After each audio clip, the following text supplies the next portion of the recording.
Good morning friends. இன்றைக்கி காலையில் பிரேக்ஃபாஸ்ட்டுக்கு நான் எடுத்துக்கிட்ட ஸ்மூதியும் பாஸ்தாவோட ரெசிபியும் தான் இது.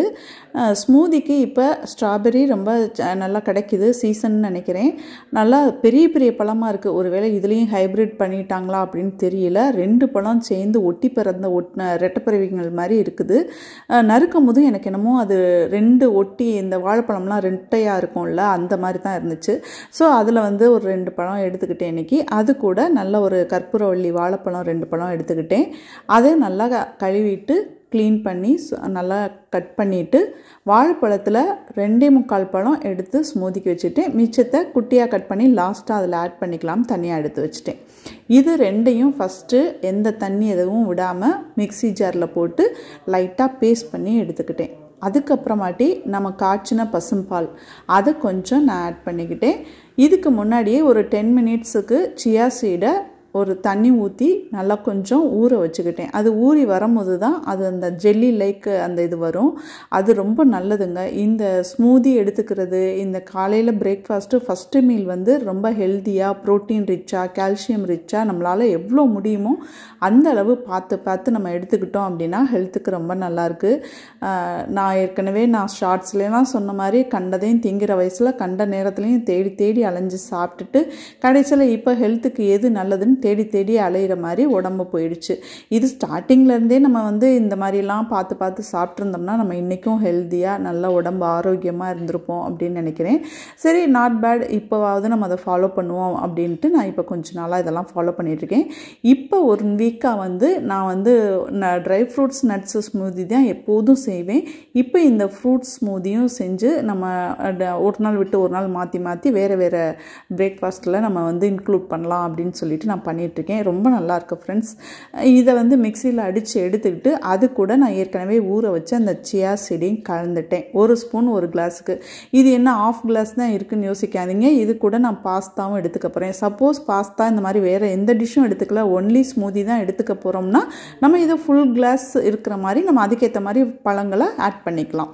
லாஸ்ட்டாக இதில் கட் பண்ண திராட்சை, கொஞ்சம் ஆப்பிள், அதுக்கப்புறம் நான் ஆல்ரெடி கொஞ்சோண்டு எடுத்து வச்சுருந்த வாழைப்பழமும் இது மேலே கட் பண்ணி போட்டுட்டேன். இதோட டேஸ்ட்டே லைட்டாக ஸ்வீட்டோடு இருந்துச்சு. இதுக்கு வேணும்னா நம்ம ஹனி லைட்டாக ஆட் பண்ணிக்கலாம். சின்னமன் பவுட்ரு கொஞ்சோண்டு நான் ஆட் பண்ணிக்கிட்டேன். அதுவும் ஹெல்த்து, வெயிட் லாஸ்க்கு ரொம்ப நல்லது, டைஜஷனுக்கும் ரொம்ப நல்லதுனால அதுவும் ஆட் பண்ணியிருக்கேன்.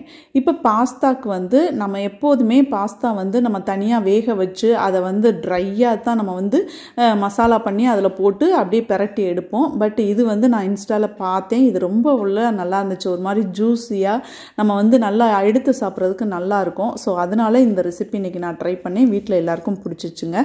பாஸ்தாவை லைட்டாக நான் ஒரு குக் பண்ணிக்கிட்டேன். அதாவது ஒரு 5 மினிட்ஸ் தண்ணியில் கொதிக்க வச்சு வேக வச்சு அதை எடுத்து வச்சுக்கிட்டேன். அதில் எதுவுமே ஆட் பண்ணல, சால்ட்டெல்லாம் ஆட் பண்ணல.